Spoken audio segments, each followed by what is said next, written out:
예, 안녕하세요.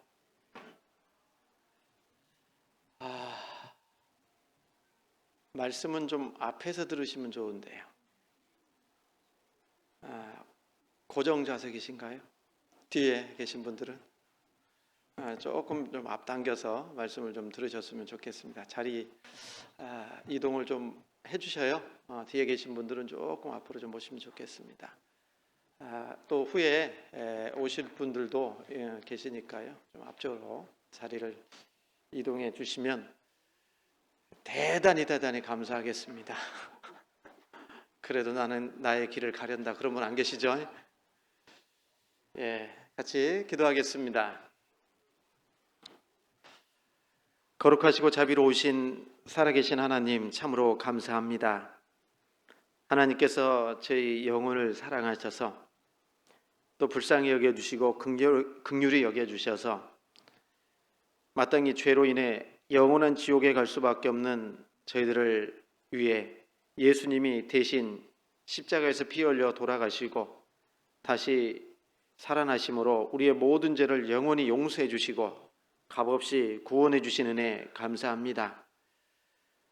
구원해 주셨을 뿐만 아니라 또 주님의 몸된 교회를 알게 하시고 교회 가운데 거하며 하나님의 복음을 전할 수 있는 귀한 은혜도 허락해 주셔서 감사합니다. 지난 한 주간 우리 먼저 구원받은 형제 자매님들의 기도와 또 수고와 희생을 통해서 12, 13구역 구역 집회로 함께 할 수 있게 해주신 거 감사합니다. 이번에 말씀을 들은 모든 분들 주님께서 은혜와 사랑으로 함께 해주셔서 끝까지 또 구원받은 분들 주님의 은혜 가운데 남은 생에도 살아갈 수 있도록 도와주시고 말씀을 들었지만 구원받지 못한 분들도 끝까지 연결되어서 하나님의 말씀으로 꼭 거듭나는 귀한 은혜 허락해 주시기를 간절히 바라고 원합니다. 또 이곳에 몸된 교회를 세워주시고 또 복음을 전할 수 있도록 허락해 주신 주님, 우리 경주교회를 통해서 더 많은 영혼들이 구원받을 수 있도록 허락해 주시옵소서. 이를 위해 먼저 구원받은 우리 형제 자매님들 함께 기도하고 또 수고하고 헌신하는 가운데 희생하는 가운데 구원의 열매가 날마다 나타날 수 있도록 인도해 주시기를 간절히 바라고 원합니다. 우리 주변에 아직까지 구원받지 못한 많은 사람들이 있습니다. 주님께서 그 마음들을 붙잡아 주시고 또 우리 형제 자매님들의 그 기도 속에 참으로 우리가 알고 있는 모든 분들이 구원받아 천국 갈 수 있는 소망 얻을 수 있도록 인도해 주시고 또 우리 경주교회가 더욱더 주님께 귀하게 쓰임받는 교회로 세워질 수 있도록 항상 함께 해주시기를 원합니다. 모든 형편과 사정을 아시는 하나님, 우리 형제 자매님들 중에 여러 가지 시험과 고난과 핍박 속에 있는 분들 일일이 주님께서 함께 해주셔서 합당한 은혜로 도와주심으로 그 모든 어려움들을 잘 이겨낼 수 있도록 허락해 주시고 또 육신의 질병으로 고통받고 있는 지체들 건강 더욱 온전히 회복시켜 주셔서 남은 생에도 건강한 몸으로 주님과 복음을 위해 또 교회를 위해 살아갈 수 있도록 도와주시옵소서.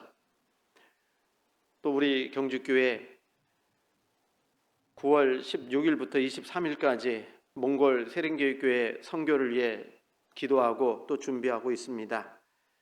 이번에도 주님께서 은혜와 사랑으로 함께 해주셔서 많은 영혼들이 말씀 앞에 나올 수 있도록 도와주시고 또 말씀 듣는 영혼들 주님의 사랑으로 거듭나는 귀한 은혜 허락해 주시기를 원합니다.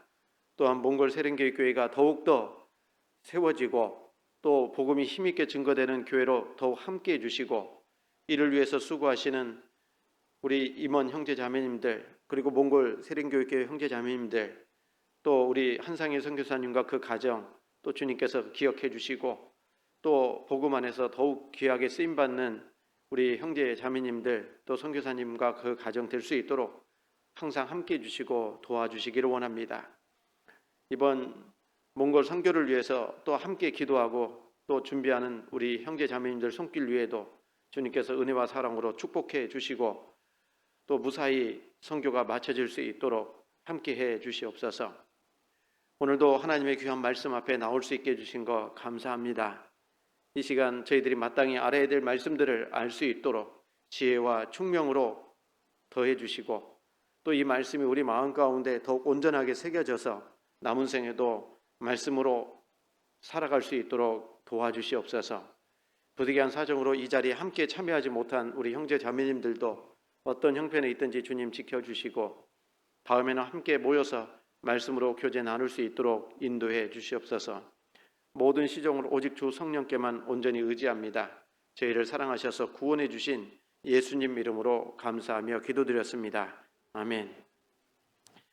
같이 성경 우리 요한복음 20장을 보겠습니다.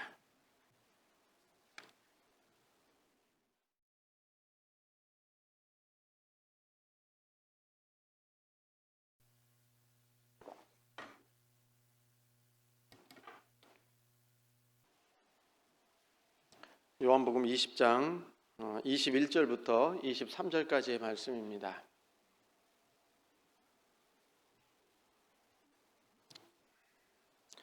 (21절부터) 제가 읽겠습니다. 예수께서 또 가라사대 너희에게 평강이 있을지어다. 아버지께서 나를 보내신 것 같이 나도 너희를 보내노라. 이 말씀을 하시고 저희를 향하사 숨을 내쉬며 가라사대 성령을 받으라. 너희가 네 죄든지 사하면 사해질 것이요 네 죄든지 그대로 두면 그대로 있으리라 하시니라. 여기까지요. 안녕하세요. 앞뒤 좌우 보시면서 인사 한번 나눌까요? 사랑합니다 하겠습니다.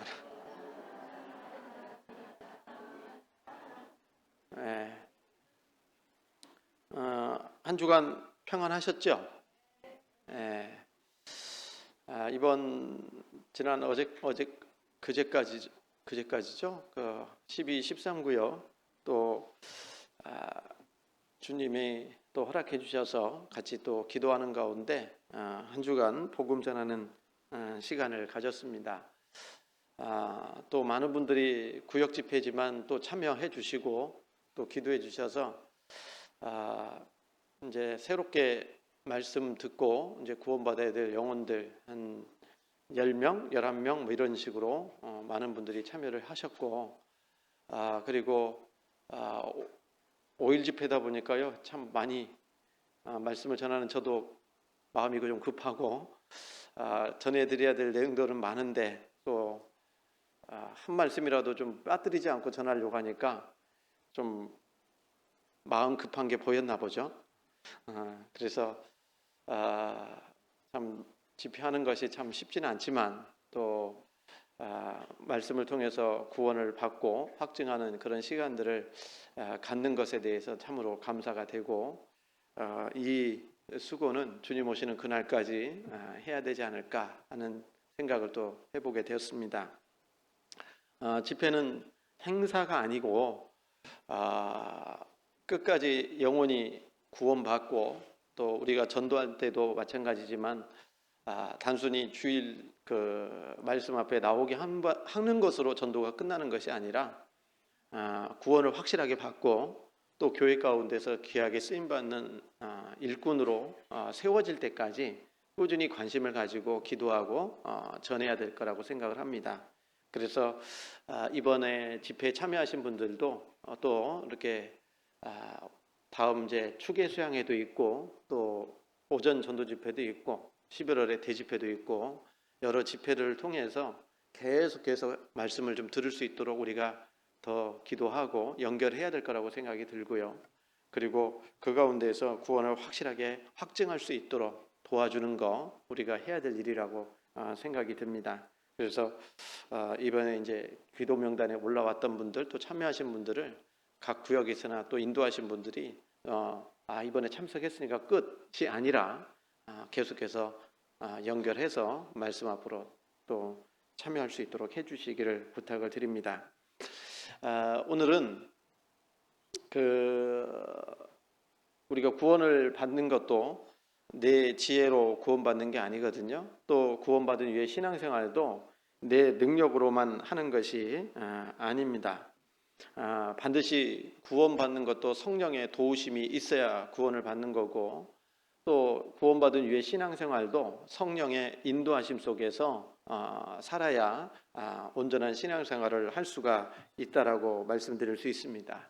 그래서 이제 몇 주간은 제가 첫째 주에는 주로 이 성령과 관련된 말씀을 좀 드려야 되겠다 싶어서 특별히 오늘은 성령의 강림과 세례 그리고 내주, 잘 아시는 말씀이지만 이 성령 강림과 그리고 성령의 세례가 무엇인지, 그리고 성령의 내주가 어떤 의미를 가지고 있는지를 좀 생각하는 가운데 정말 성령에 대해서 바르게 알고 그리고 바르게 또 신앙생활을 해야 되겠다 싶어서 말씀을 드리려고 합니다. 오늘은 성령의 강림, 세례, 내주 이 세 가지 주제를 크게 좀 말씀을 좀 드리려고 하고요.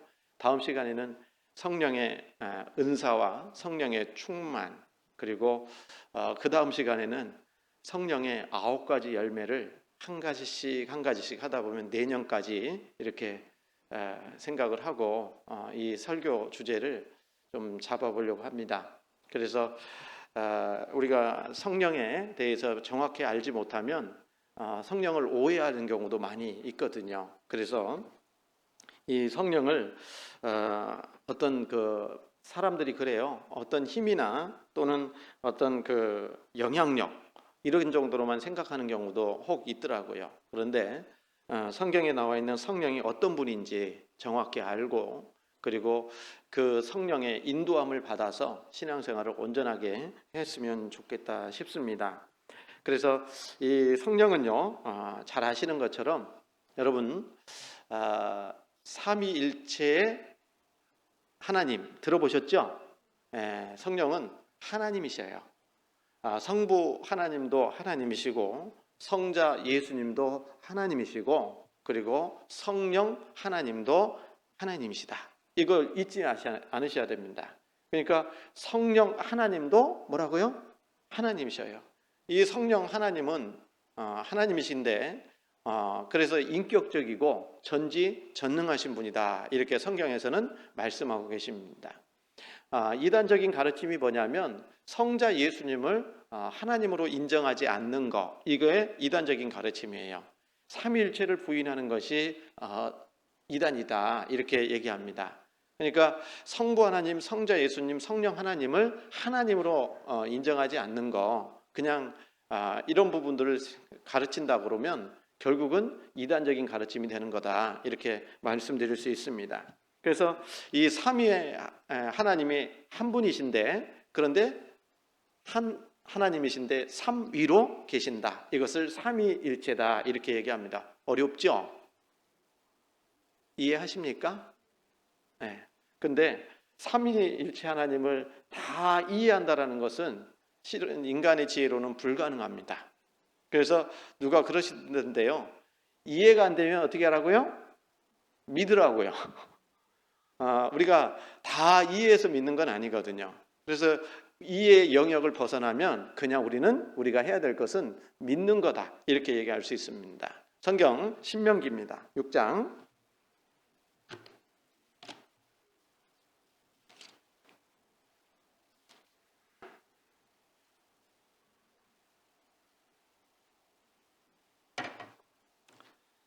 신명기 6장 4절입니다.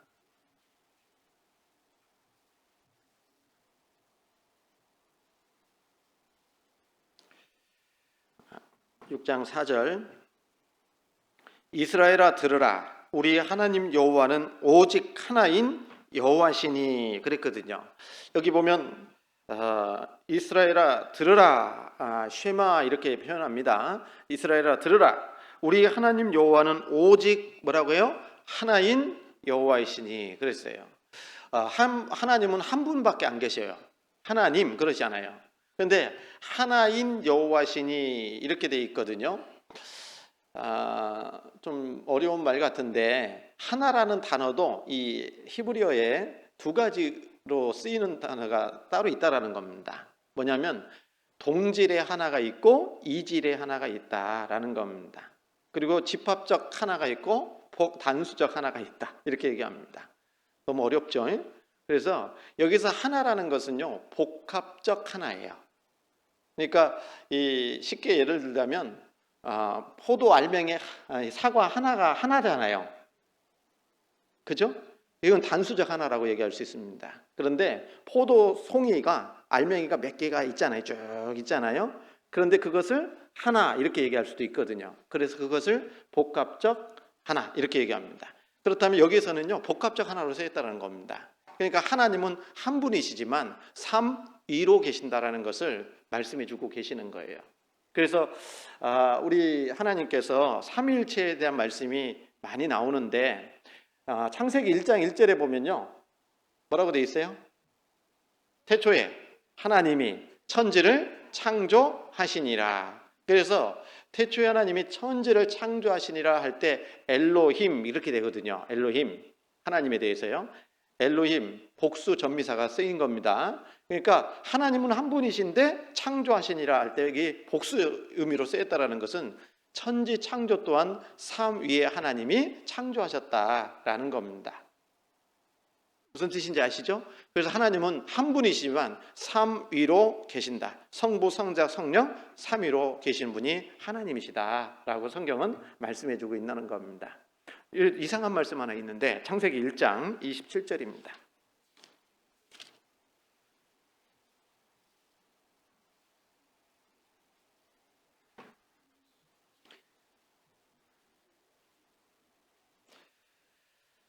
네, 26절입니다. 26절.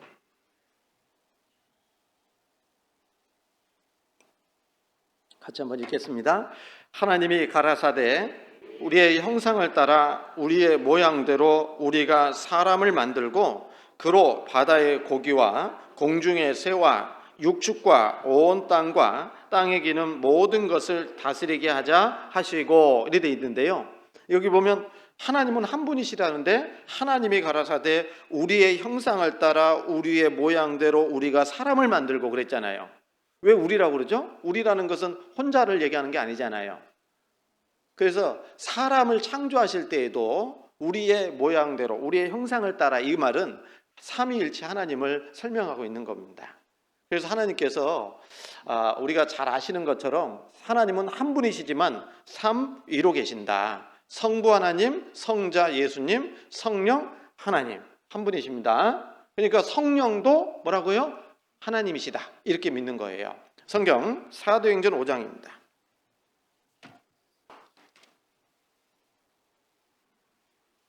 사도행전 5장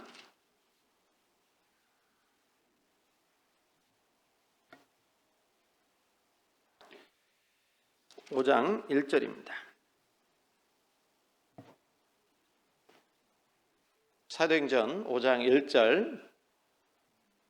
그래서 성령님 이렇게 부르는 것이 합당할 겁니다. 성령 이렇게 얘기하는 것도 맞는 얘기 같지만 성령님 이렇게 부르는 것이 맞을 것 같아요. 하나님이시니까. 성경 사도행전 5장 1절. 아나니아라는 사람이 그 안에 삽비라로 더불어 소유를 팔아 그 값에서 얼마를 감춤해 그 안에도 알더라. 얼마를 가져다가 사도들의 발 앞에 두니 베드로가 가로되 아나니아야 어찌하여 사단이 내 마음에 가득하여 내가 성령을 속이고 땅값 얼마를 감추었느냐. 땅이 그대로 있을 때에는 내 땅이 아니며 판 후에도 내 힘으로 할 수가 없더냐. 어찌하여 이 일을 내 마음에 두었느냐. 사람에게 거짓말한 것이 아니요 하나님께로다. 아나니아가 이 말을 듣고 엎드러져 혼이 떠나니 이 일을 듣는 사람이 다 크게 두려워하더라. 젊은 사람들이 일어나 시신을 싸서 메고 나가 장사하니라. 초대교회 때요, 아나니아와 삽비라라는 그 구원받은 부부가 있었던 겁니다. 근데 이 초대교회 당시에는 물건을 팔아가지고 임박한 그 예루살렘 환란이 다가오기 때문에 팔아가지고요 하나님께 바치는 그런 일이 있었던 겁니다. 그런데 이 아나니아와 삽비라도 자기 재산을 팔아가지고 땅을 팔아가지고 하나님께 드린 겁니다. 잘했어요? 못했어요?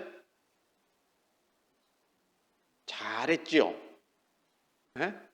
그런데 이 하나님께서 아나니아라는 사람이 그 안에 삽비라로 더불어 소유를 팔아서 그 값에 얼마를 어떻게 했다고요? 감추고 그 아내도 알더라. 얼마를 가져다가 사도들 발 앞에 두니, 이때 당시에는 이제 예수님의 제자였던 사도들이 초대교회에서 말씀을 전하고 이렇게 좀 집사가 아직 세워지기 전이었기 때문에 앞에서 인도했던 겁니다. 그러면서요, 여기 말하면 베드로가 그러되 아나니아야, 어찌하여 사단이 내 마음에 가득하여 내가 성령을 속이고 땅값 얼마를 감추었느냐 그랬거든요. 여러분, 다 바친 것이 아니라 얼마를 감췄다 그랬잖아요. 예? 감췄는데 이렇게 하신 것이 사단이 내 마음에 가득하여 내가 누구를 속였다고요? 누구를 속였다고요? 누구를 속였다고요? 성령을 속였다고요. 여기 말씀에서는. 예, 성령을 속이고 그렇게 돼 있거든요. 예? 성령을 속이고 땅값 얼마를 감추었느냐. 실은요, 이게 절반만 바쳤다고 해서 문제될 건 없어요. 그런데 문제는 뭐냐면, 죄가 뭔지 하면 성령님을 속였다는 거예요. 하나님을 속였다는 거예요.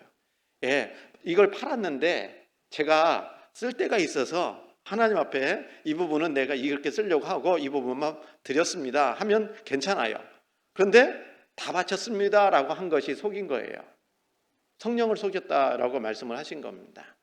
우리도요, 초대교회처럼 아나니아와 삽비라가 그 자리에서 죽었는데, 지금은 그렇지 않죠? 만약에 지금도 그런다면 다 바칠 거요, 그냥.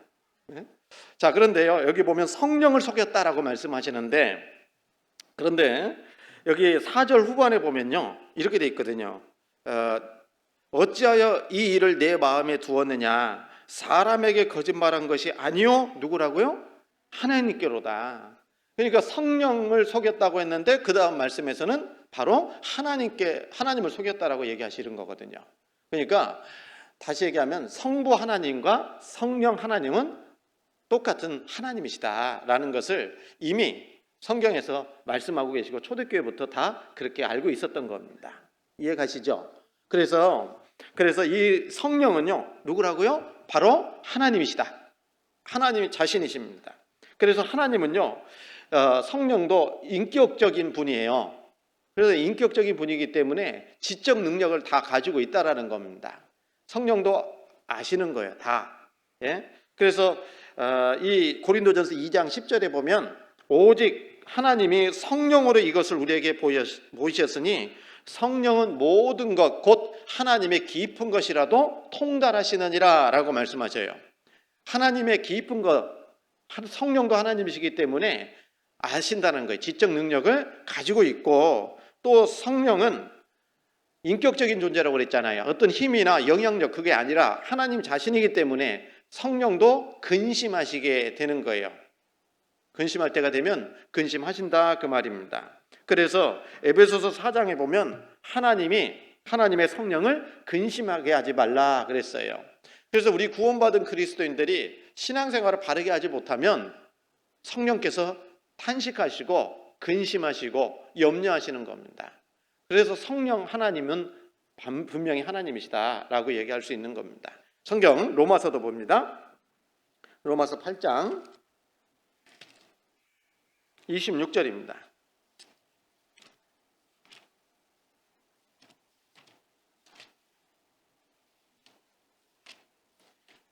로마서 8장 26절.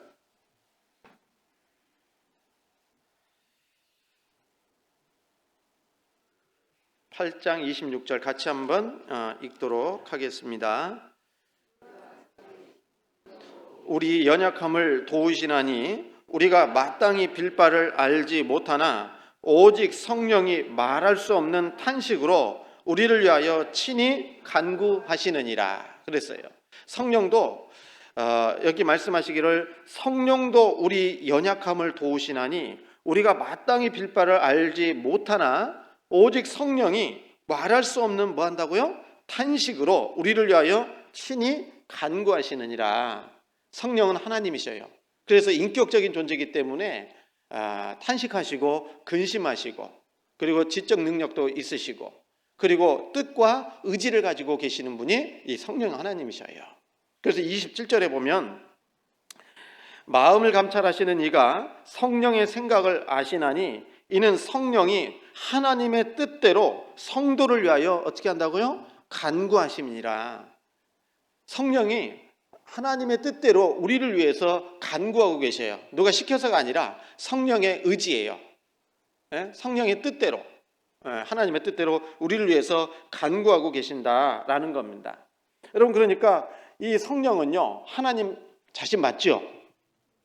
그래서 이 성령께서 이제 한 인격체로서 쭉 하시는 일들이 성경에 무수히 많이 나옵니다. 그래서 성령께서 하시는 일이 뭐냐면 가르치십니다. 요한복음에 보면 성령께서 가르치신다라고 말씀하시고 또 증거하시는 일을 하신다라고 말씀을 하셔요. 가르치실 뿐만 아니라 증거하시고 또 성령은 우리를 인도해 가십니다. 8장 14절에 보시면, 로마서 8장 14절에 보면 무릇 하나님의 영으로 인도함을 받는 그들은 곧 뭐라고 했어요? 하나님의 아들이라. 여기 무릇 하나님의 영으로 인도함을 받는 그들은 곧 하나님의 아들이라. 하나님의 영이 성령이에요. 그래서 성령의 인도함이 있다라는 겁니다. 구원받은 사람들에게는. 그리고 성령은 또한 싸우십니다. 싸워요. 그리고 이 성령은 명령하기도 합니다. 명령하셔요. 그래서 사도행전 8장에 보면은요, 전도자 빌립에게 저 어디요? 예루살렘에서 가사로 내려가는 그 길로 가라고 명하셔요. 명하십니다. 왜요? 거기 에티오피아의 여왕 아시죠?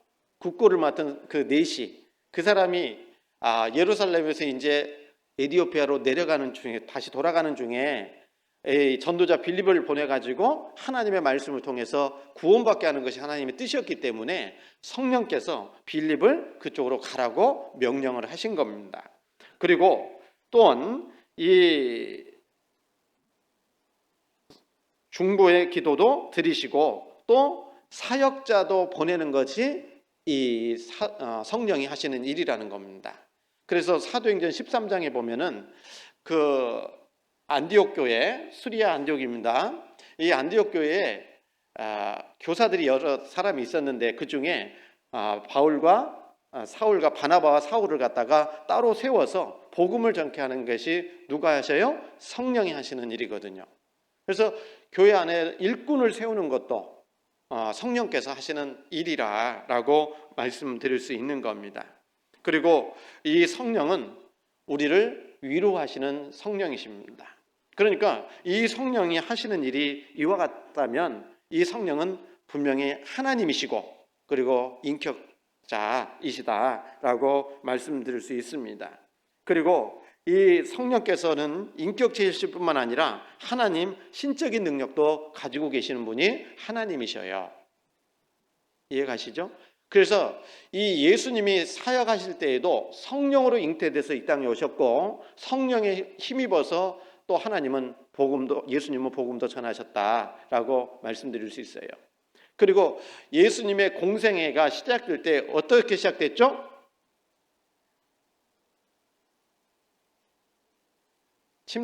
침례 받음으로 인해서 시작이 된 겁니다. 침례로. 그 침례로 예수님의 공생애가 시작이 됐다고 얘기할 수 있는데 그 침례 받으실 때에 성부, 성자, 성령이 함께 계셨어요. 아십니까? 네, 성경 마태복음 3장입니다.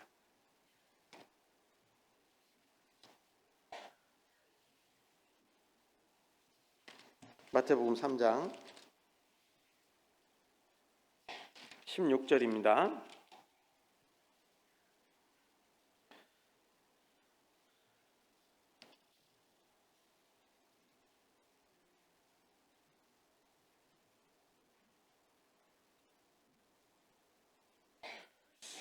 마태복음 3장 16절 제가 읽겠습니다.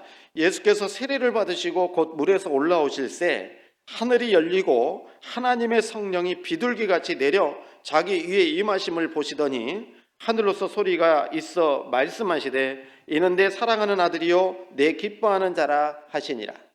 예수님이 침례 받으실 때 있잖아요. 침례 받으실 때에 물론 예수님은 그 침례 받으실 이유가 있어요, 없어요? 세례 요한으로부터 침례 받을 이유는 없습니다. 왜냐하면 이 침례 요한, 세례 요한이 베풀었던 그 침례는요, 회개의 세례였거든요. 회개의 침례였거든요. 자기가 죄인이라는 사실을 알고 세례 요한에게 와서 침례를 받은 거거든요. 그러니까 예수님이 오셔서 침례를 달라고 하니까요. 이제 세례 요한이 이해가 돼야 안 돼요? 죄 없는 분이 왜 침례를 받냐고요. 회개할 필요가 없는 분이신데.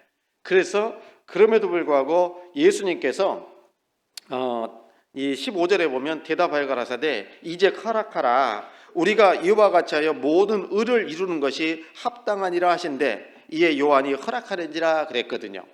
그래서 세례 요한을 통해서 예수님이 침례받는 것이 회개의 세례가 아니라 이렇게 침례받음으로 인해서 하나님의 의를 이루는 것이 합당하기 때문에 하시는 거다. 그래서 이제 예수님이 침례를 받았는데 예수님이 침례 받으신 것은요, 첫 번째는요, 예수님의 공생애의 시작을 알리는 겁니다, 실은. 그리고 또 한 가지는 뭐냐면 예수님이 침례 받는 것은요, 먼저 나중에 후에 예수님이 십자가에서 죽으시고 부활할 것에 대한 그 예표로 침례를 받으신 겁니다.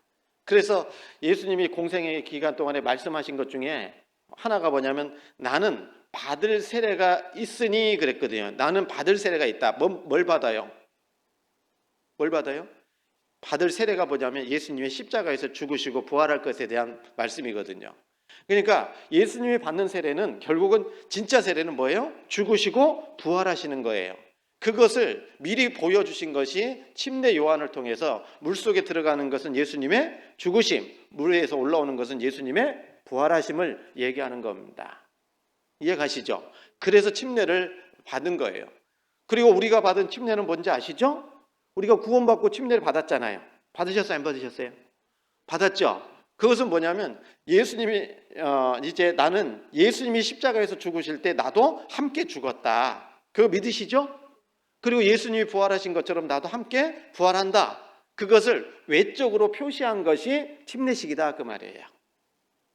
그러니까 예수님이 받은 침례하고 우리가 받는 침례는 좀 다르죠. 무슨 얘기인지 아시죠? 그래서 예수님이요 침례 받으실 때 삼위일체 하나님이 함께 계셨다라는 거예요.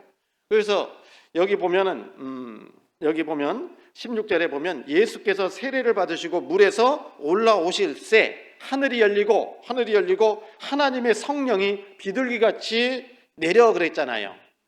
그러니까 성령이 그때 예수님이 침례 받으실 때 성령도 함께 계셨고 그렇죠?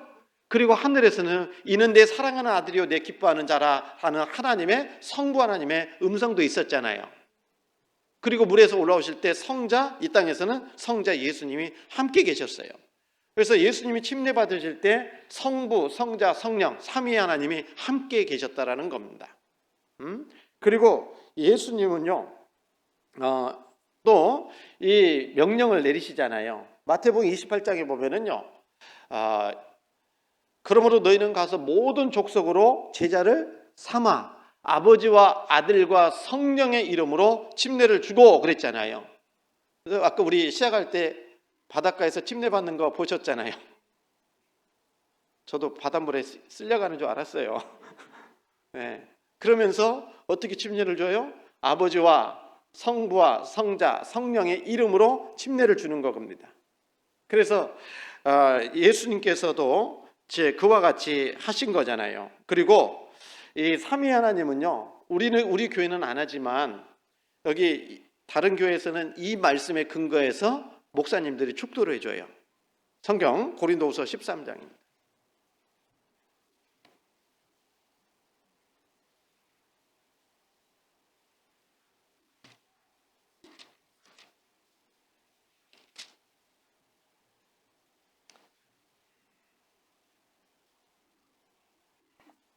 마지막 절 13절입니다.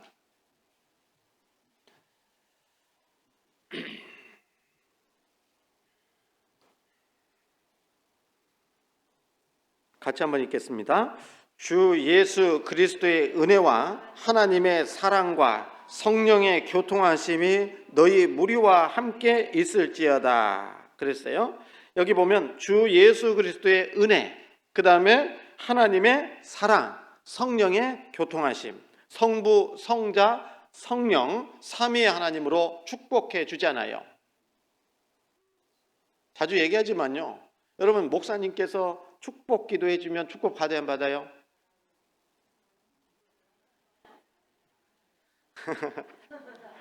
받을 수도 있지만요, 안 받을 수도 있어요. 네? 왜 그러냐면요, 하나님은 각자 어떻게 살아가느냐에 따라 축복 주시잖아요. 네? 맞죠? 아니, 하나님 앞에 불순종하고 살아가는데 목사님이 축복 기도해 줬다고 축복 받냐고요? 아닙니다. 네? 우리는 바르게 사는 것이 필요한 겁니다. 그래서 시편 1편에 보면 복 있는 사람은 악인의 꾀를 좇지 아니하며 죄인의 길에 서지 아니하며 오만한 자의 자리에 앉지 아니하고 그랬잖아요. 그런 삶을 살아야 복 있는 사람이고 복된 구원받은 사람이라고 인정할 수 있는 거 아닙니까? 그런 사람에게 은혜에 은혜를 더해 주시고 복에 복을 더해 주실 거 아니냐고요. 맞아요? 하나님이 그렇게 하시는 겁니다. 그래서 외적으로 누군가가 축복 기도해 줬다고 복 받는 게 아니라 우리가 하나님 앞에서 각자 하나님 앞에서 바른 삶을 살아갈 때 하나님은 그 살 가운데 필요한 대로 축복해 주시는 겁니다. 예? 민수기 6장입니다.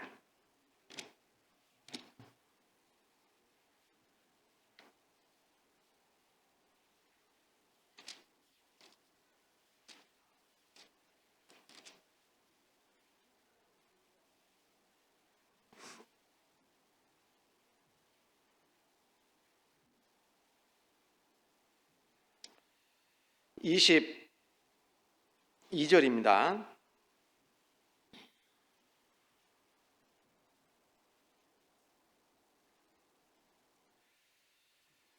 22절 제가 읽겠습니다. 여호와께서 모세에게 일러 가라사대 아론과 그 아들들에게 구하여 이르기를 너희는 이스라엘 자손을 위하여 이렇게 축복하여 이르되 여호와는 내게 복을 주시고 너를 지키시기를 원하며 여호와는 그 얼굴을 내게 비추사 은혜 베푸시기를 원하며 여호와는 그 얼굴을 내게로 향하여 드사 평강 주시기를 원하노라 할지니라 하라. 그들은 이같이 내 이름으로 이스라엘 자손에게 축복할지니 내가 그들에게 복을 주리라. 이 말씀을 이제 통해서 복음성가가 있죠. 네. 들어보셨죠? 네. 슬슬 나오시네요. 네.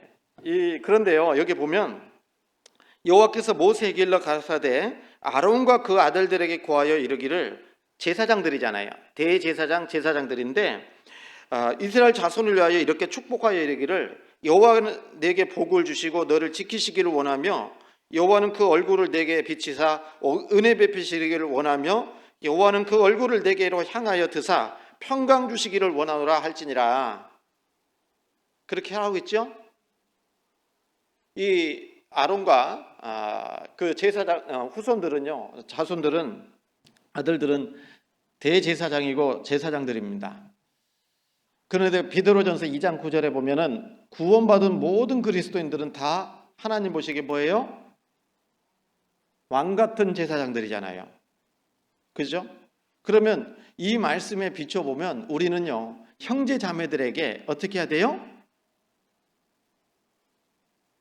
형제 자매들에게 어떻게 해야 돼요? 축복 주시기를 같이 기도해 줄 수 있는 거잖아요. 네? 맞죠? 다른 형제 자매들 못되게 하면 안 돼요. 저주하면 안 돼요. 미워하면 안 돼요. 네? 우리 형제 자매들 서로에게 축복 주시기를 하나님께 기도해 줄 수 있어야 돼요. 네? 그런 역할을 하라는 거예요. 그렇다고 해서 우리가 기도한다고 해서 그 기도가 그대로 이루어지느냐? 아닐 수도 있어요. 왜? 그분을 위해서 기도하고 있는데 그분은 그런 삶을 살지 않는다면 하나님이 역사할 수가 없잖아요. 무슨 얘기인지 아시죠? 그래서 우리가 다른 형제자매들을 위해서 우리 형제자매들을 위해서 축복해주고 기도해주는 건 좋아요. 중보기도 해주는 거 좋습니다. 그런데 우리 스스로도 하나님께 복 받을 수 있는 삶을 우리 스스로도 살아야 되는 것이 마땅한 거예요.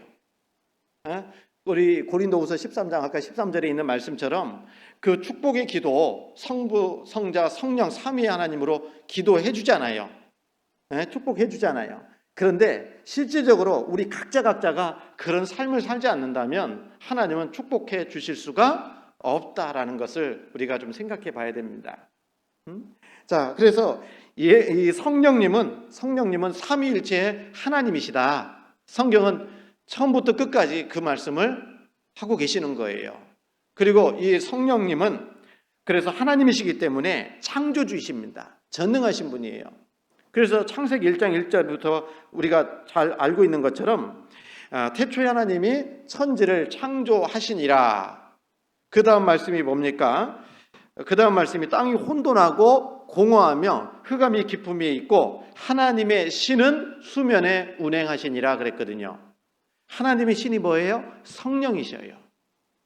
그래서 이 지구를 창조하실 때에도 우주와 지구를 창조하실 때에도 하나님이 함께 계셨어요. 성령님께서 함께 하셨다 그 말이에요.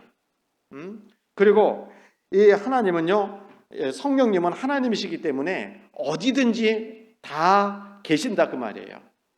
천지에 충만하신 분입니다. 여러분, 우리 하나님의 눈을 피해서 도망갈 때 있을까요? 숨을 때 있을까요? 예? 어딜 가나 다 하나님은 계십니다. 성경 시편 139편입니다.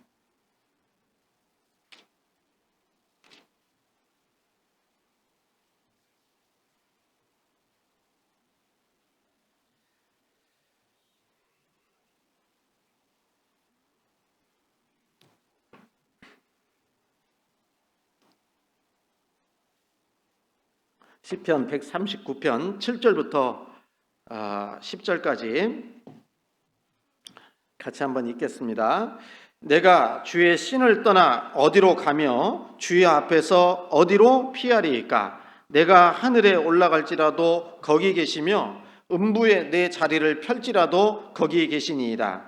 내가 새벽 날개를 치며 바다 끝에 가서 거할지라도 곧 거기서도 주의 손이 나를 인도하시며 주의 오른손이 나를 붙드시리이다. 어디나 우리 하나님은, 성령 하나님은 항상 함께 하시고 어디든지 계시는 편지하시는 하나님이십니다. 맞죠? 여러분, 우리 교회 안에도 하나님이 계셔요. 성령 하나님도 계십니다. 네? 집에 가면 안 계셔요?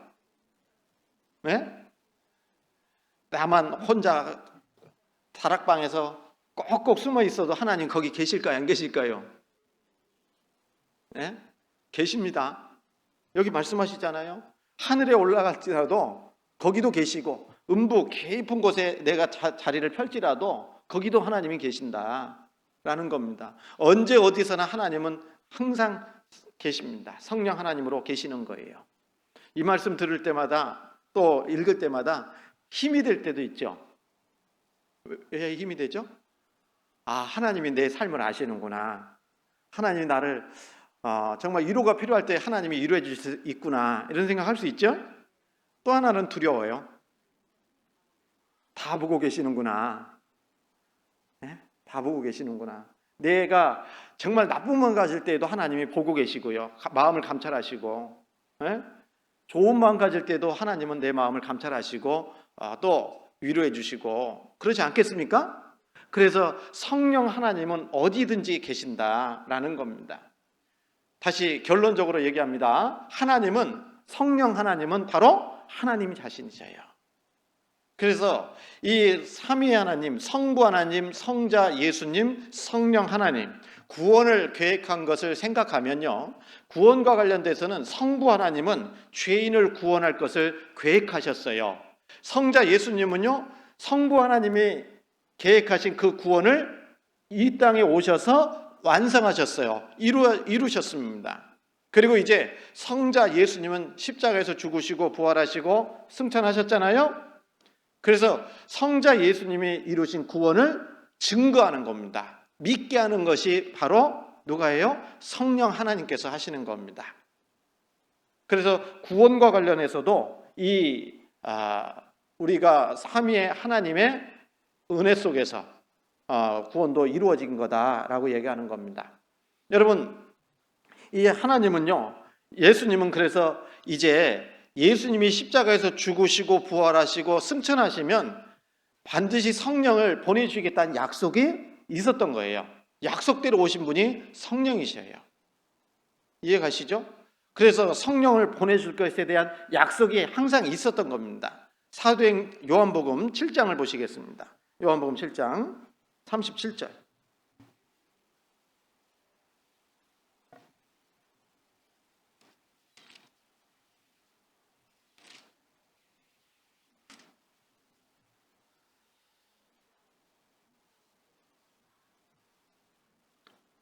요한복음 7장 37절입니다. 명절 끝날고 큰 날에 예수께서 서서 외쳐 가라사대 누구든지 목마르거든 내게로 와서 마시라. 나를 믿는 자는 성경의 이름과 같이 그 배에서 생수의 강이 흘러나리라 하시니 39절입니다. 이는 같이 읽습니다. 이는 그를 믿는 자의 받을 성령을 가리켜 말씀하신 것이라. 예수께서 아직 영광을 받지 못하신 고로 성령이 아직 저희에게 계시지 아니하시더라. 예수님이 아직 영광을 받지 못했다는 게 무슨 얘기죠? 십자가에서 죽으시지 않았기 때문에 하나님께 영광이 아직 안 됐다라는 거거든요. 그러니까 여기 말씀하신 것처럼 이 예수께서 아직 영광을 받지 못하신 고로 성령이 아직 저희에게 계시지 아니하시니라. 역사적으로 보면 예수님이 죽으시고 부활하시고 승천하셔야지만이 성령이 오시는 거예요. 근데 예수님이 아직 죽지 않았잖아요. 그러니까 성령이 오셨어요? 안 오셨어요? 안 오셨다 그 말이거든요.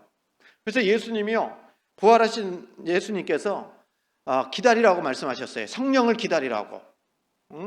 그래서 누가복음 24장에서는요, 너희는 위로부터 능력을 입히울 때까지 예루살렘에 거하라고 말씀하셨어요. 그리고 승천하시기 전에 예수님이 말씀하신 내용이 사도행전입니다. 1장, 사도행전 1장 4절입니다.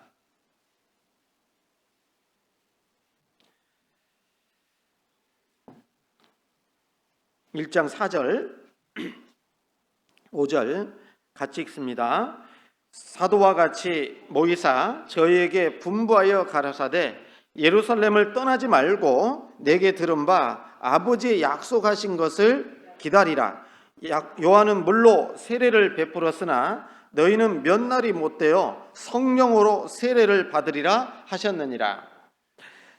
사도와 같이 모이사 저희에게 분부하여 가라사대 예루살렘을 떠나지 말고 내게 들은 바 아버지의 약속하신 것을 기다리라 그랬죠? 아버지의 약속이 뭐냐면 성령 보내실 것에 대한 약속, 그 약속을 기다리라라는 겁니다.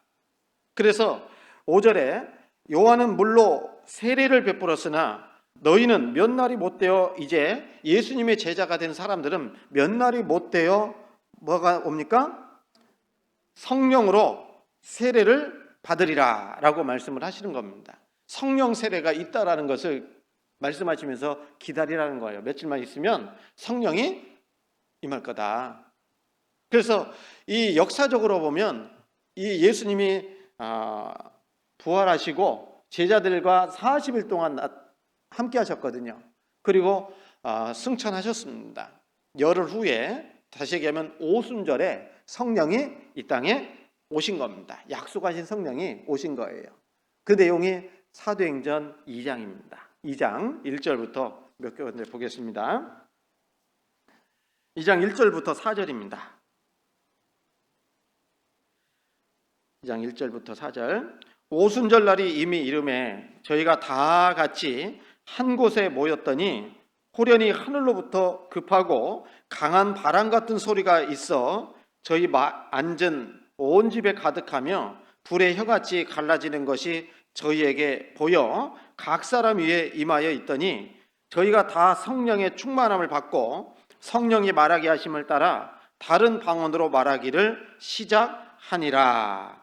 여기 1절부터 4절까지인데요. 좀 전에도 말씀드린 것처럼 예수님이 부활하시고 승천하신 후에 정확히 열흘 후에, 절기적으로는 오순절입니다. 오순절에 이 성령이 이 땅에 임하시게 된 겁니다.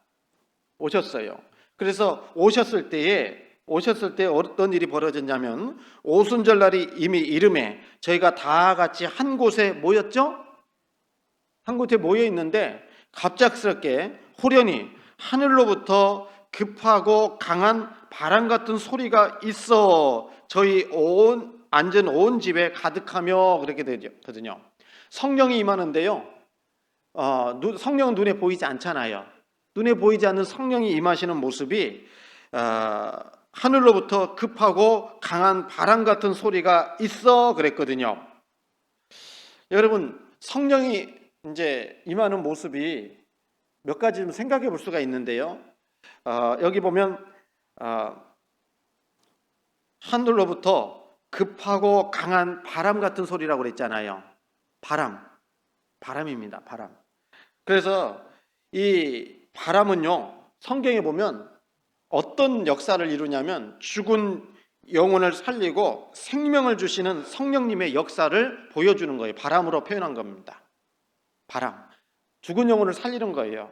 그래서 이 창세기 2장 7절에 보면 여호와 하나님이 흙으로 사람을 지으시고 생기를 그 코에 불어 넣으시니 사람이 생령이 된지라 그랬잖아요. 그렇죠?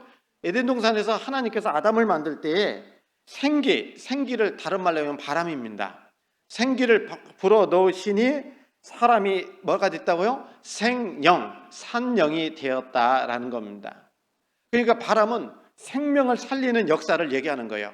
그러니까 성령의 역사는 죽은 자를 살리는 역사가 있을 것을 급하고 강한 바람으로 표현한 거다라고 말씀드릴 수 있습니다. 여러분, 에스겔서 37장에 보면 이스라엘 민족의 회복에 대한 말씀이 나오죠. 예?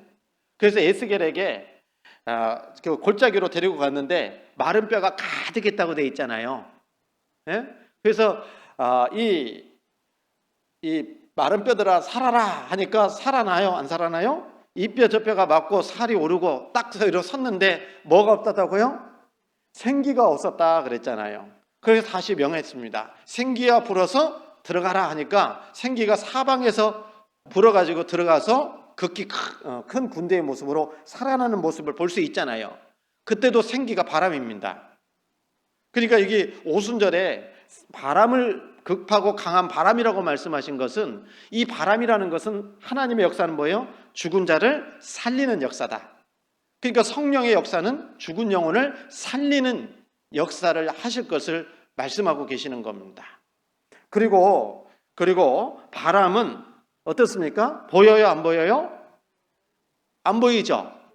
바람은 안 보이지만 분명히 역사가 있다라는 것은 알 수 있거든요. 그렇지 않습니까? 성경 요한복음 3장입니다. 요한복음 3장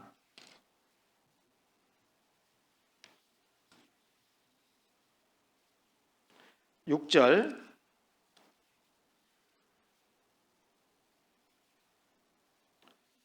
3장 6절 제가 읽겠습니다. 육으로 난 것은 육이요 성령으로 난 것은 영이니 내가 내게 거듭나야 하겠다는 말을 기억이지 말라. 8절 같이 읽습니다. 바람이 임으로 불매 내가 그 소리를 들어도 어디서 오며 어디로 가는지 알지 못하나니 성령으로 난 사람은 다 이러하니라. 여기 보면 같이 읽었지만 바람이 어떻게 분다고요? 임으로 분다. 임으로 분다는 것은 바람을 통제할 수가 없다라는 거예요. 바람 통제할 수 있는 사람 없잖아요.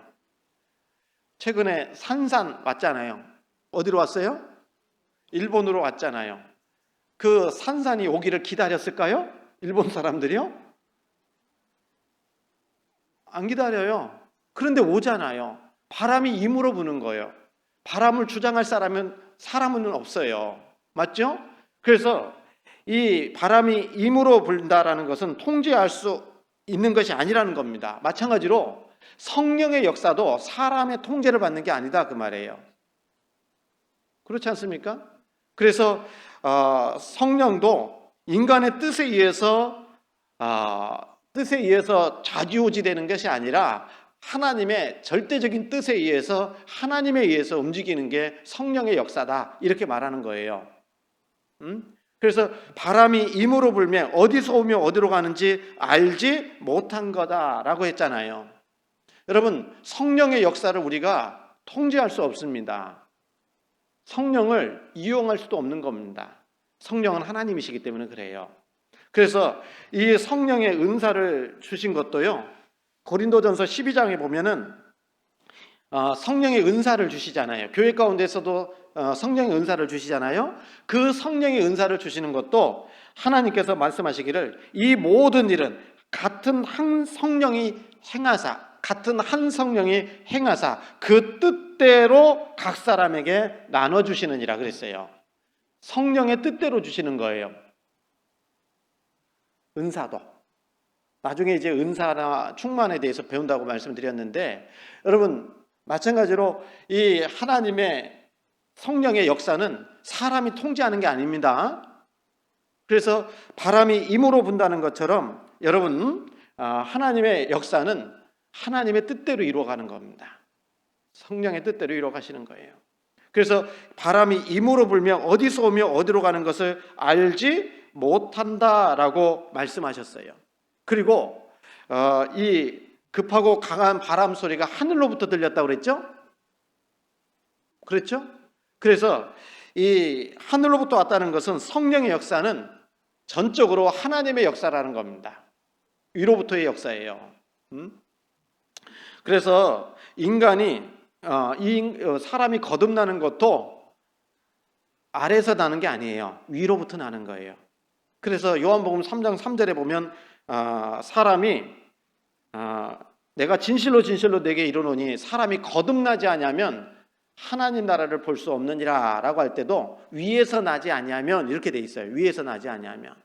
그러니까 우리가 거듭나는 것은 위로부터 나는 거예요. 하나님께로부터 나는 겁니다. 그래서 요한복음 1장 한번 보실까요? 1장 12절에 보면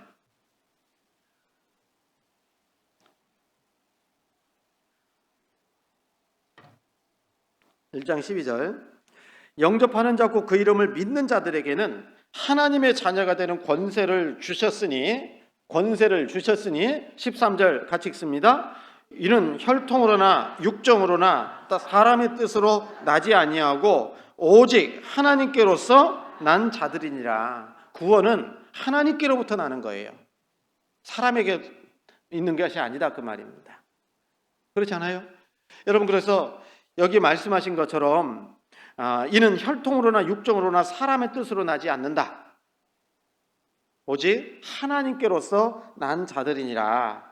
그래서 이 성령의 역사는 하늘로부터 급하고 강한 바람이 불어온 것처럼 하나님의 역사는 하나님의 뜻대로 이루어가는 겁니다. 구원도 하나님께서 허락하셔야지만이 구원도 이루어지는 거예요.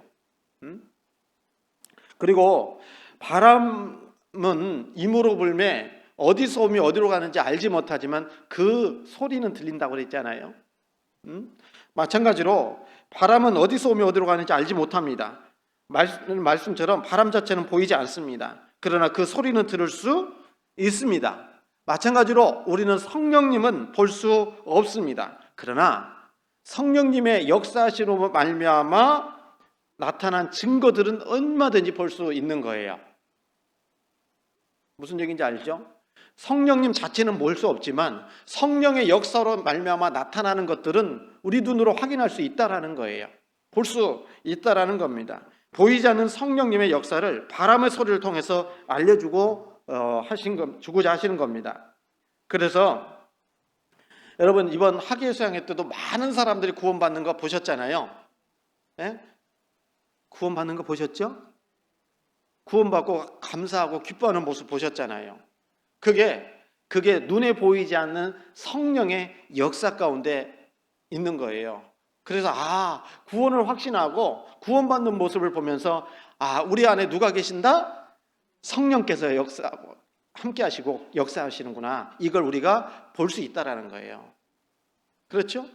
저도 자주 얘기하지만 우리 교회가 하나님이 함께 하신다, 성령께서 역사하신다, 무엇으로 증명할 겁니까? 바로 우리 교회를 통해서 구원받는 사람이 날마다 있어야 될 거고, 그렇잖아요.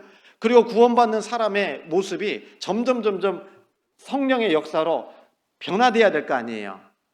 1년 가도 10년 가도 똑같은 모습이면 그 사람을 통해서 성령이 역사한다고 어떻게 확인할 수 있냐고요. 그렇지 않습니까? 그래서 구원받은 사람이라면, 성령이 함께 하신다면 삶은 바뀔 수밖에 없는 거예요. 그렇지 않겠습니까? 그래서 이 말씀 속에서 바람은 눈에 보이지 않는다, 성령도 눈에 보이지 않지만, 그러나 그 바람을 통해서 나타나는 소리는 들을 수 있는 것처럼 성령의 역사는 우리 눈으로 확인할 수 있고 볼 수 있는 것이다 라고 말하고 있는 겁니다. 그렇죠? 그런데 또 바람을 표현하면서요, 급하고 강한 바람이라고 했잖아요. 급하고 강한 바람. 성령의 역사는요, 여러분, 바람은 속도가 빠르듯이 성령의 역사도 어떤 역사? 재촉하는 역사예요. 재촉하는 역사예요. 느긋한 역사가 아니다고요. 빨리 구원받아야 돼요. 그래서 하나님의 역사는. 그러니까 이 성령의 역사를 우리는 제한해서는 안 되는 겁니다. 구약 성경 한 권 찾겠습니다. 미가서입니다. 미가서 7장.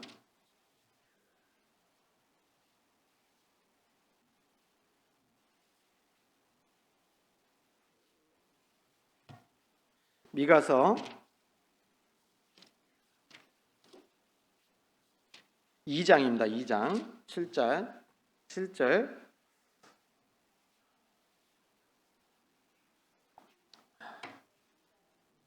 미가서 2장 7절 같이 한번 읽겠습니다. 너희 야곱의 족속아, 어찌 이르기를 여호와의 신이 편급하시다 하겠느냐, 그의 행위가 이러하시다 하겠느냐, 나의 말이 행위 정직한 자에게 유익되지 아니하냐. 여기 말씀은 뭐냐면, 이스라엘 백성들은 하나님의 선지자가 죄에 대한 심판을 선언하자, 이 죄에 대해서 심판을 선언하니까요, 그 말하기를 어떻게 하나님의 신이 편급하다, 그의 행위가 왜 이러하냐라고 불만을 제기하는 모습이에요. 왜 하나님이 이렇게 하냐고, 하나님의 역사가 왜 이렇게 이루어지냐고 얘기하는 겁니다. 곧 하나님이 하나님답지 못하다고 생각했던 겁니다. 그들은 마치 부모가 자녀의 잘못을 보고 엄하게 지적하면 어떻게 해야 돼요? 네?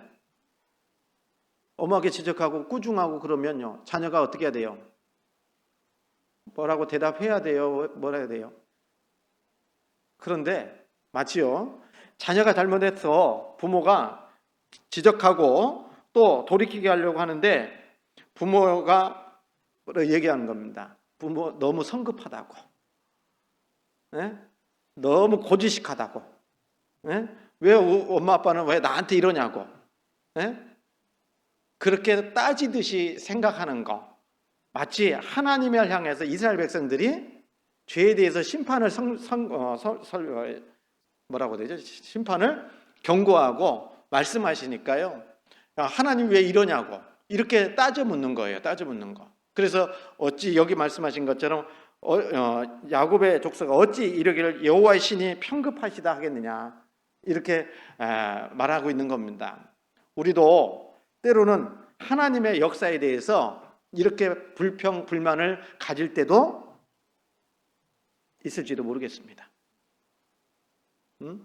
왜 하나님 이렇게 해야 됩니까? 왜 꼭 하나님께서는 왜 그렇게 하십니까? 라고 내 마음에서 막 불평과 불만이 올라올 수도 있다라고요.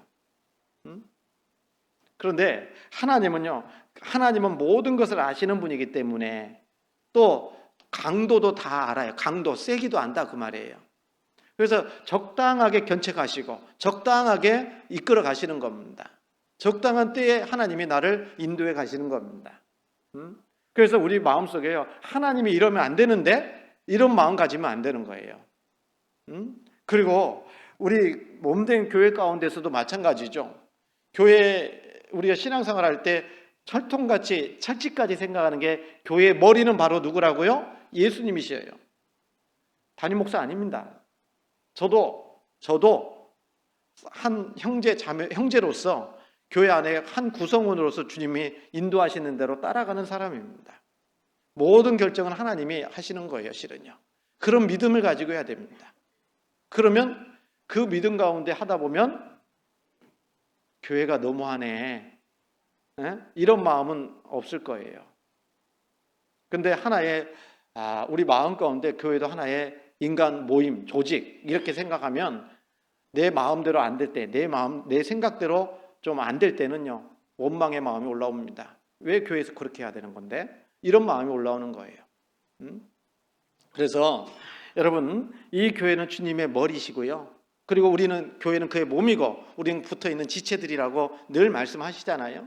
그러면 우리는요, 하나님이 이끌어 가시는 교회 가운데 있기 때문에 하나님에 대해서 뭐라고 얘기할 것이 아니라는 거예요. 교회를 원망하는 것은 하나님을 원망하는 것이 될 수 있다라는 겁니다. 그리고 급하고 강한 바람이라고 그랬잖아요. 그래서 먼저 우리는요, 급한 것은 뭐예요? 우리 영혼이 잘 돼야 되잖아요. 그래서 자주 얘기하지만 여러분, 내가 받은 구원에 대해서 더욱더 확증하셔야 됩니다. 확증하고 계속 확증하셔야 돼요. 왜요? 주님 앞에 언제 갈지 모르거든요. 안 그래요? 나는 언제 갈지 아시는 분 계십니까? 예약되어 있습니까? 그런 분 없잖아요. 언제 갈지 모르니까, 주님 앞에 언제 쓸지 모르니까 우리 구원에 대한 것을 확실하게 하고 살아야 됩니다. 그것은 늦출 일이 아니다 그 말이에요. 그리고 내 주변에 아직까지 구원받지 못한 사람들이 있잖아요. 가족들. 이제 추석이 다가오는데요. 추석 때 가족들 만나서 정말 요즘은 많이 바쁜 시대에 살아가잖아요. 가족들 얼굴 보기도 힘들잖아요. 이번에 만나서 또 추계수양에 권해야 됩니다. 네? 왜요? 언제 만날지 모르잖아요. 언제 어떻게 될지 모르잖아요. 그래서 우리 마음은 정말 그 이뤄진 영혼에 대해서 너무 느긋한 마음 가지고 있어서는 안 될 겁니다. 성령의 역사하고는 반대예요. 그래서 하나님 앞에 경각심을 가지고 빨리빨리 전도해야 되겠다라고 말씀드릴 수 있는 겁니다. 그래서 하나님께서 성령이 강림하실 때 급하고 강한 바람으로 나타나신 거라고 생각할 수 있어요. 그리고 급할 뿐만 아니라 강한 바람이라고 그랬죠? 강하다라는 것은 능력이 있다라는 거예요. 하나님의 성령의 역사는 능력이 있는 겁니다. 그래서 이 사도행전 1장 8절에 보면 오직 성령이 너희에게 임하시면 너희가 권능을 받고 그랬잖아요. 권능을 주신다는 거예요. 폭발적인 힘을 주신다는 겁니다. 권능이라고 할 때 이 원어가요, 다이너마이트라고 얘기되어 있어요. 다이너마이트가 뭔지 아시죠? 그러니까 이 성령의 권능을 받으니까요, 그 짧은 시간에 사도 바울은 세상 끝이라고 했는 예루살렘에서부터 시작된 복음이 언제까지, 어디까지요? 로마에까지 가서 복음 전하게 했잖아요. 그렇지 않습니까? 여러분, 우리 안에 성령이 역사하시기 때문에 우리 교회도요, 세계선교 총동원회에 세계선교에 정말 방향을 돌리고 시작한 지가 10몇 년이 안 됩니다. 그럼에도 불구하고 지금 전 세계 82개국에 1000몇 개 교회가 세워져 있는 것은 성령의 역사 아닙니까? 맞죠? 하나님의 능력이에요. 성령의 능력입니다. 그래서 이 성령이 임하면 뭐가 주어진다고요? 능력이 주어지는 거예요. 능력이. 권능이 주어지는 겁니다. 그래서 여러분, 우리가 나는 능력 없어요 이렇게 말하면 안 돼요. 맞죠? 여러분, 좀 이따 배우겠지만 성령은 우리가 구원받을 때 역사적으로 보면 오순절에 성령이 강림하셨고, 맞죠? 그 다음에 우리 각자에게는 우리가 구원받을 때 성령이 오시잖아요. 그래서 내가 확실히 구원받았다면 내 속에 성령 계셔 안 계셔요? 능력의 성령이 내 안에 계신다 그 말이에요. 근데 나는 능력 없어요. 그러면 하나님의 능력을 무시하는 겁니다. 그래서 여러분, 성령은요, 능력이 있다라고 얘기하는 겁니다. 성령의 능력을 받으니까 베드로는요, 그 어부였잖아요. 그런데 한 번 설교하니까 3천 명이 구원을 받고 또 설교하니까 5천 명이 구원받는 그런 역사를 나타내시잖아요. 그렇지 않습니까? 그래서 이 성령은 능력으로 함께한다라고 얘기합니다. 그리고요, 이 바람은 하나님의 그 임재를 상징하는 겁니다. 그래서 바람이 불 때 하나님이 임재하였다라고 성경에 여러 곳에서 말씀하고 계시는 겁니다. 그래서 이 성령은 아까 말씀드린 것처럼 하나님이시고 또 그 가운데 우리가 생각하는 것처럼 이 성령의 능력으로 우리가 살아야 됩니다. 그리고 성경 사도행전 2장 4절입니다.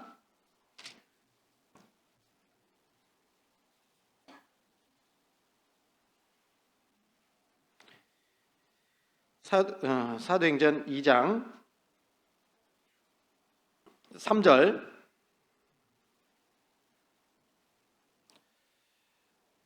호련히 하늘로부터 급하고 강한 바람 같은 소리가 있어 저희 온 집에 가득하며 3절 같이 읽습니다.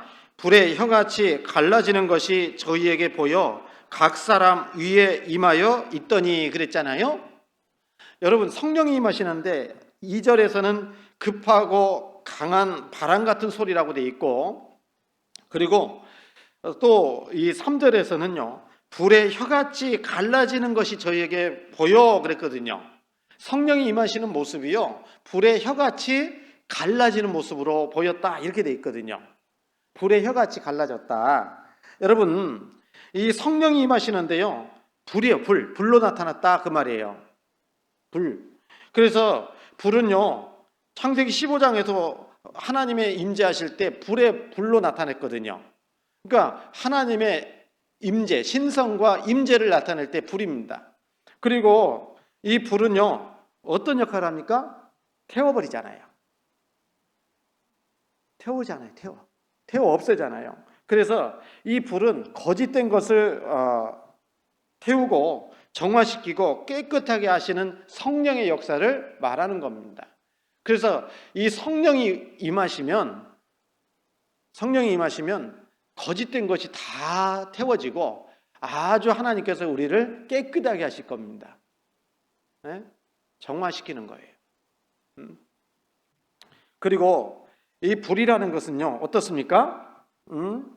한번 불나면 급속하게 퍼지잖아요. 그죠? 경험 안 해보셨어요? 저 울진에 산불 났을 때 들어보시면요 불이 날아다닌답니다. 도로 위를 날아다닌답니다. 그렇게 번진다는 겁니다. 그래서 이 불이라는 것은 갑자기 번져가듯이요 급속하게 하나님의 복음이 전해질 것을 말씀해 주고 계시는 겁니다. 그래서 예수님도요 말씀해 주셨잖아요. 뭐라고요? 누가복음 보십니다. 누가복음 12장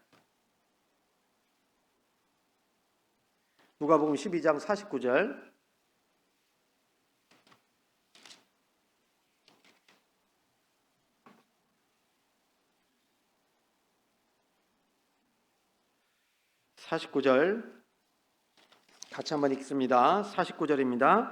내가 불을 땅에 던지러 왔노니 이 불이 이미 붙었으면 내가 무엇을 원하니요? 내가 불을 땅에 던지러 왔다고 그랬잖아요. 성령의 불입니다. 복음의 불이에요. 그래서 예수님이 말씀하시기를 내가 불을 땅에 던지러 왔다.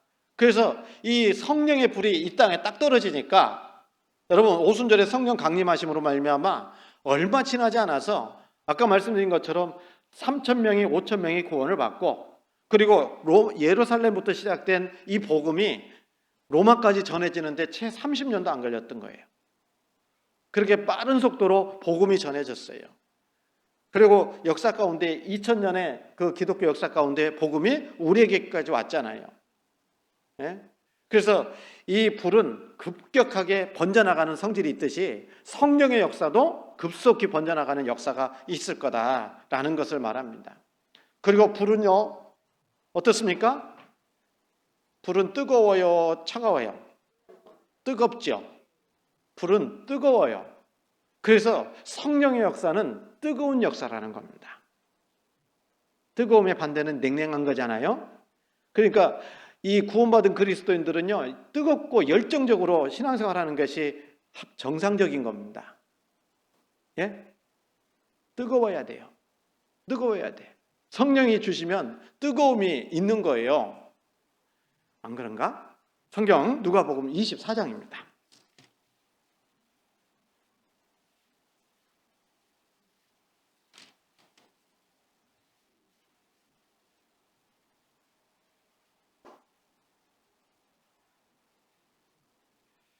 누가복음 24장 32절입니다. 32절.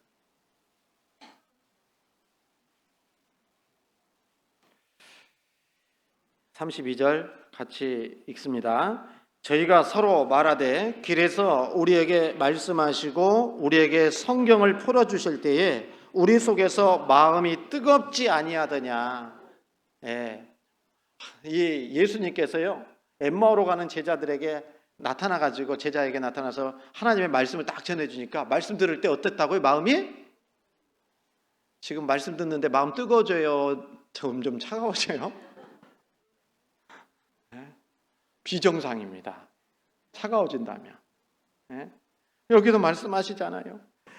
여기 32절에 저희가 서로 말하되 길에서 우리에게 말씀하시고 우리에게 성경을 풀어주실 때에 우리 속에서 마음이 뜨겁지 아니하더냐 그랬거든요. 마음이 뜨거워지게 하는 겁니다. 그래서 성령과 함께하고 성령이 하시는 역사에 우리가 적극적으로 동참하면 우리 마음은 더욱더 뜨거워질 수밖에 없는 겁니다. 그래서 성령께서 주시는 그 사랑이 있기 때문에 베드로전서 1장에서도 보면 너희가 진리를 순종함으로 너희 영혼을 깨끗하게 하여 거짓이 없이 형제를 사랑하기에 이르렀으니 마음으로 뜨겁게 피차 서로 사랑하라. 사랑하는데 어떻게 사랑한다고요? 성령이 주시는 사랑은 뜨거운 사랑이에요. 뜨겁게 피차 사랑하는 거다 그 말이에요. 그렇지 않습니까? 성령이 그렇게 하시는 거예요. 그래서 이 성령이 정말 활발하게 역사하면 열정이 있고 뜨겁고 그런 역사가 있어야 되는 거예요. 교회 가운데에서도. 점점 내 마음이 식어지고 정말 열정도 사라진다면 하나님이 잘못됐어요? 교회가 잘못됐어요? 내가 잘못됐어요? 말씀은 잘하시죠? 무슨 얘기인지 아시죠? 그래서 주님을 더 가까이 하고 성령의 역사 가운데 내가 함께하면 내 마음은 더욱더 뜨거워질 수밖에 없어요. 주님을 위해 살고자 하는 열정에 우리가 더욱더 붙잡혀서 살아갈 수가 있는 겁니다. 그래서 우리는 그 성령의 역사로 말미암아 형제자매들을 더욱더 뜨겁게 사랑할 수 있는 그런 신앙생활을 할 수 있게 되는 겁니다. 그리고 아까 급하고 강한 바람이라고 돼 있고 불의 혀같이 갈라진다고 그랬잖아요. 여기서 이 사도행전 2장 3절 말씀에서 강조하는 것은 불이 아니에요. 실은요, 혀예요. 혀. 불의 혀같이 갈라진다고 그랬잖아요.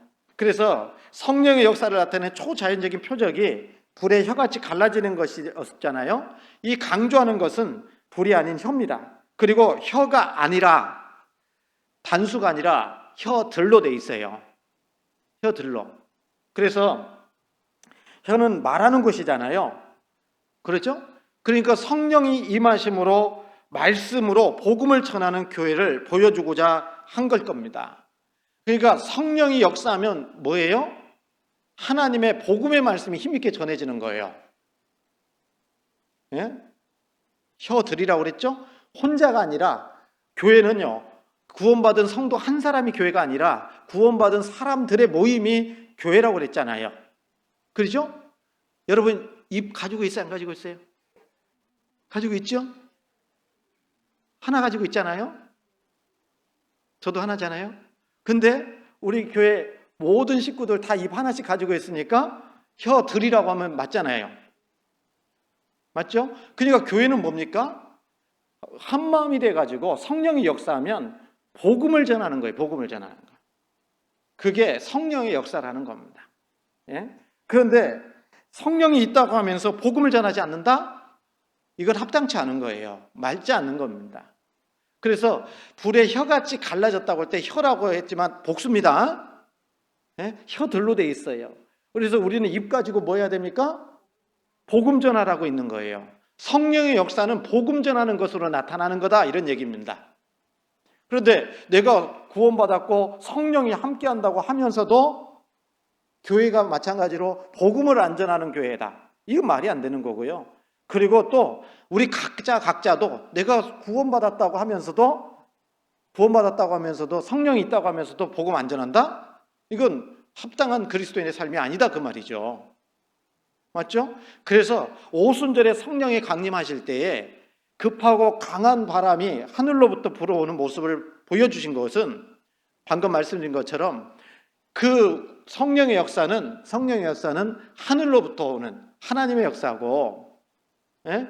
그리고 구원도 바람이 임으로 불매 어디서 오면 어디로 가는 것을 알지 못한 같이 성령으로 난 사람도 그렇다고 하는 것처럼요, 바람은 눈에 보이지 않지만 소리를 들어서 알 수 있는 것처럼요, 우리 성령은 눈에 보이지 않아요. 그러나 성령의 역사는 얼마든지 확인하고 볼 수 있다라는 것을 가르쳐 주는 겁니다. 그리고 급하고 강한 바람이라는 것은 아까 말씀드린 것처럼 하나님의 우리가 급하게 해야 될 일이 있다라는 것을 가르쳐 주고 있는 거예요.